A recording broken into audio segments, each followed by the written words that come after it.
We wanted to know what snow and ice professionals are looking for from a reliable rear plow. So we hit the road and asked them how backdragging has affected their productivity.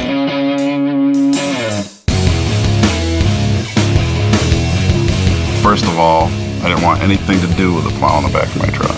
Once I tried it, I just couldn't believe it. To be able to back up and take all that snow cleaner than you can do it with a shovel in one swipe. It just saves an enormous amount of time. I can back up to people's garage doors, drop it, pull it out, turn around, push it in, I'm done. 5-10 minutes, I'm in and out of a driveway. It just eats it right up, so you have very little ice or snow left on the ground.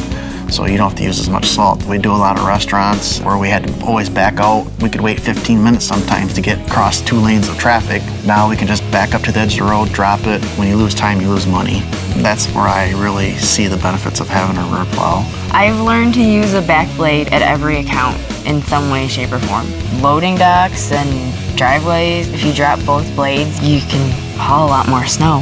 It's become essential for most of my jobs now. I do a college parking lot for a local landscaper. It's a huge lot. The first 3 or 4 times we plowed, they would just sit in the parking lot and watch me move all this snow. And the guy that I worked for, he's like, normally this lot right here, we have 2 guys and 2 trucks doing what you're doing by yourself. You've just eliminated 1 truck and 1 man in that truck. You've cut my time and my cost in half. I couldn't imagine going without one now. Having the Boss name on the back plow, it's gonna give me the best performance, just like my front plows have given me over the years. The parts and service is gonna be huge. That's just a peace of mind for me right there. There's no denying that Boss was built to back you up. Talk to your Boss dealer today.